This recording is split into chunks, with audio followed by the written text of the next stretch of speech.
Isn't the point of traveling to get away from it all? To feel the best you've ever felt? Then maybe you should check out Aruba. You'll spend your time relaxing on cool, white, sandy beaches and floating in healing blue water. You'll meet locals brimming with gratitude for an island that redefines what a paradise can be. When your trip comes to an end, you won't need another vacation because you just had the vacation. That's the Aruba effect. Plan your trip at aruba.com.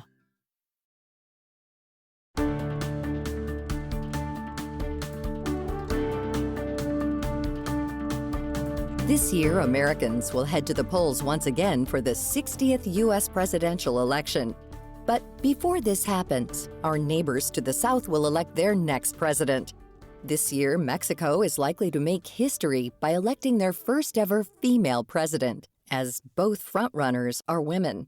But on top of being a symbolic milestone, experts note that this cycle in particular is a crucial moment for democracy as a whole in Latin America. For 70 years, Mexico had a one-party system in which the same party held power until 2000. That was when the first major clean elections took place in the government and a shift in the system happened. What's happening now in Mexico that makes the upcoming elections interesting is a series of attempts by people in power to undermine the independence of the National Electoral Institute and the context in which the upcoming presidential elections will take place. That's Tamara Tarasuk-Broner, the Rule of Law Program Director at the Inter-American Dialogue, a U.S. think tank focusing on issues in Latin America and the Caribbean. Tarasuk-Broner says the goal of this program is to support public policies that strengthen democracy in the region, and Mexico is a key part of this. Mexico is an extremely important country for the region. And it's important because it's bordering the United States. It's important because it's one of the top economies in the region. And it could play a fundamental leading role in the region if it adopts non-ideological foreign policy that is respectful of basic principles and democracy and rights. The two frontrunners in this race are Claudia Sheinbaum and Xochitl Gálvez. Sheinbaum is the former mayor of Mexico City and a member of the Morena Party, a left-wing populist group started by the sitting president, Andrés Manuel López Obrador, also known as AMLO. As president, AMLO's biggest achievement has been reducing poverty by expanding social programs. Now his 6-year term is coming to an end, and voters are eager for more change. Although AMLO and the Morena Party are very popular, Tarasuk-Broner says that some of the current president's tactics have raised some red flags. What he's done in the context of his presidency is push for a series of measures that have undermined independent institutions. So what we've seen during his presidency is, on the one hand, harassment of political opponents, independent media, civil society. We've seen an escalating militarization of the country, not just of public security, but a military that is stronger and stronger, and today basically, controlling large parts of the economy and government. And we've also seen a series of attempts to undermine independent institutions linked to access to information, the judiciary, and the National Electoral Institute that has the responsibility to oversee and implement elections in the country. AMLO has strongly backed Sheinbaum, who's currently leading in the polls and is favored to win the presidency.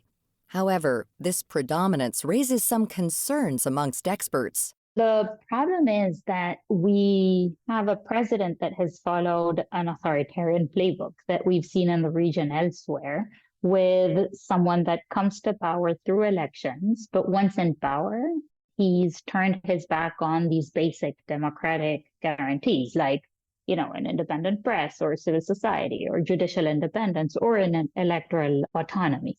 And this creates a context in which it's going to be hard for these elections to take place in a completely fair playing field. in particular because this is the first time since the year 2000 when Mexico voted to end these 70 years of one-party rule, in which the state is actively supporting the ruling party's candidate, which is the Mexico City mayor. She's Claudia Sheinbaum, and she's López Obrador's political heir. And she will benefit from government resources and media access in a context in which you don't have an electoral institution that is strong enough to actually level that playing field. On the other side, Sheinbaum's leading opponent, Xochitl Gálvez, faces a number of unique challenges in this year's race. Well, I think the key thing to know about Xochitl Gálvez is she's also a technocrat that knows, she has a lot of government experience. She has her indigenous origins that she has studied, and she has expertise on technical issues, but she faces a huge challenge, which is leading a very diverse coalition. A former senator, Gálvez now leads the coalition called Broad Front for Mexico. But this isn't your typical political party.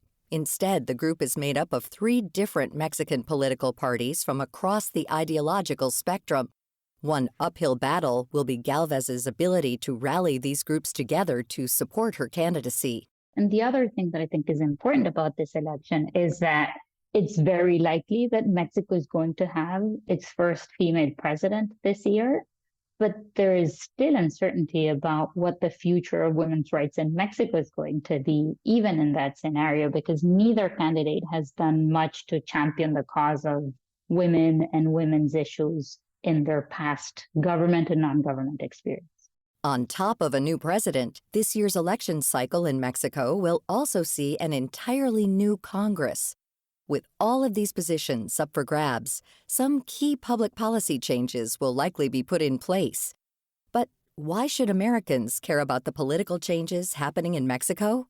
The truth is that complex interdependence with Mexico is an irreversible reality, and it's a result of millions of individual decisions by migrants, by investors, by employers, by consumers, all of them more important than public officials in shaping the relationship.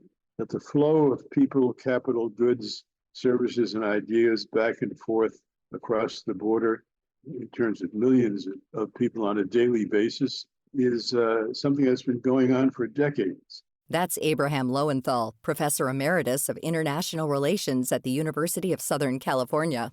Lowenthal founded the Latin American program at the Woodrow Wilson Center, in addition to creating the Inter-American Dialogue and the Pacific Council. Most of the relationship between Mexico and the United States is not only close, but it's mutually beneficial, and it's positive impacts on both sides of the border. This is not just a question of rhetoric or culture.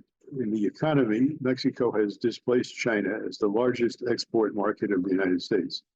It accounts, the trade between the United States and Mexico accounts for 15% of all U.S. trade going out. And it's Mexican labor in the United States. The immigrant labor is a major contributor to U.S. economic growth. The policies put in place by the next Mexican president and Congress will have strong impacts on U.S. economy and trade. Even domestic issues like public safety will be felt across the border. Tara Schuck-Broner and Lowenthal agree that Mexico and the U.S. must come together to solve problems like violence and drug and human trafficking. One of the key problems in Mexico today continues to be violence.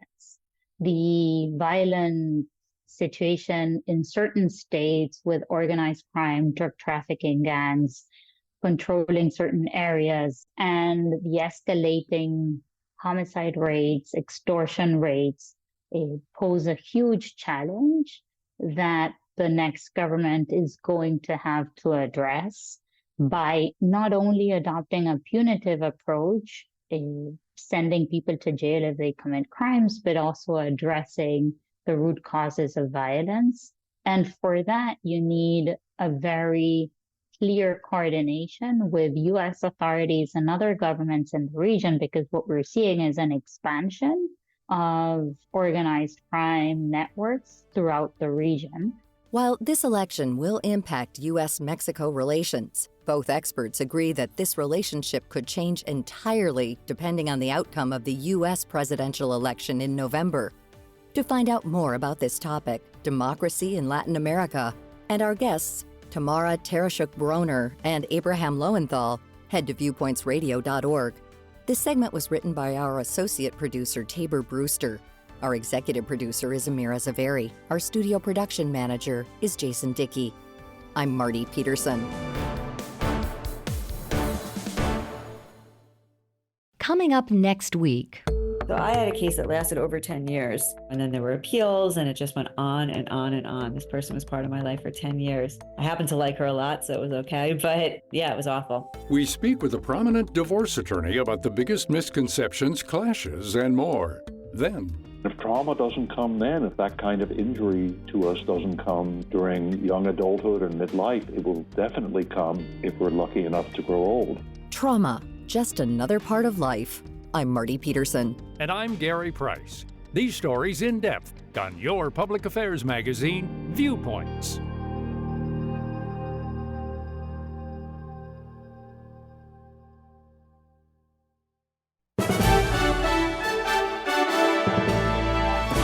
And that's Viewpoints for this week.